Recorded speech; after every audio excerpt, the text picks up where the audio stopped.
Today, I am reviewing the Dell Premium 16, previously XPS 16. If at any time you'd like to explore this product for yourself and grab it at a great price, be sure to check the links below the video.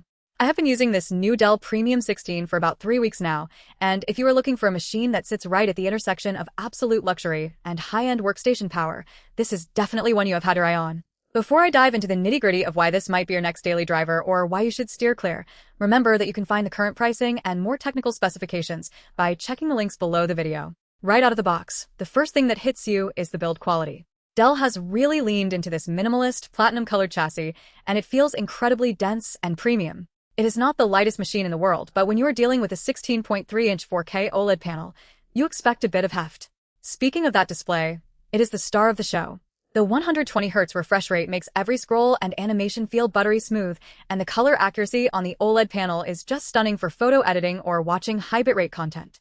If you are a creative professional, you are going to love the contrast ratios here. However, I did notice that the glossy finish is a bit of a magnet for reflections if you are working in a bright office with overhead lights, so keep that in mind if you plan on using this near a window.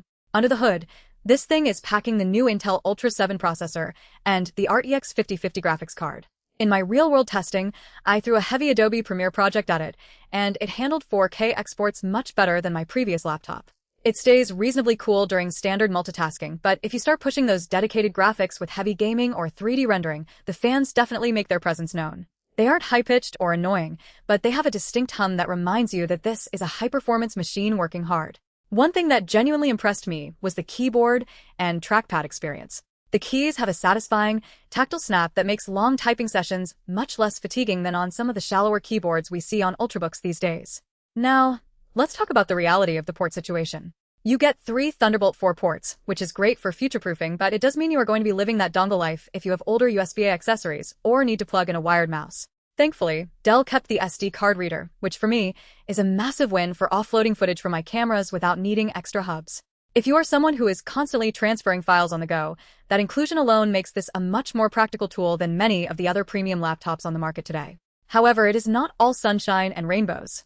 The biggest disappointment for me was the onboard RAM. Because it is soldered LPDDR5X, you are stuck with the 32 gigabytes you start with. If you are a power user who likes to upgrade your machine over time, this is a dead end. Once you buy it, that is the maximum capacity you will ever have. It is plenty for today, but for a machine at this price point, it is worth considering how many years you plan on keeping it. Also, the battery life is decent, but don't expect to hit the manufacturer's maximum claims if you're running that 4K display at full brightness. With a mix of web browsing, video calls, and light productivity, I was getting about 7 to 8 hours. It will get you through a workday, but keep that charger nearby if you have a long travel day ahead. Who is this laptop actually for? I think this is the perfect machine for the creative professional, the developer who needs a robust mobile environment, or the enthusiast who just wants the best display and build quality money can buy. It feels professional, it looks great in a boardroom, and it has the guts to handle serious workloads.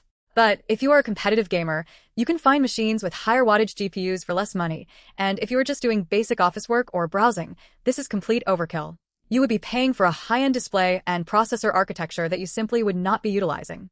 Overall, the Dell Premium 16 is a refined, powerful, and gorgeous piece of hardware. It is not cheap, and the lack of RAM expandability is a legitimate drawback for the longevity-minded buyer. Still, for the right person, the combination of that 120Hz OLED screen and the latest Intel architecture makes it a joy to use every single day. If you want to see if this fits your budget or to compare it against other high-end options, definitely take a look at the links below. Let me know in the comments if you have any questions about how it handles specific software, as I am happy to share my experience with the performance under different workloads.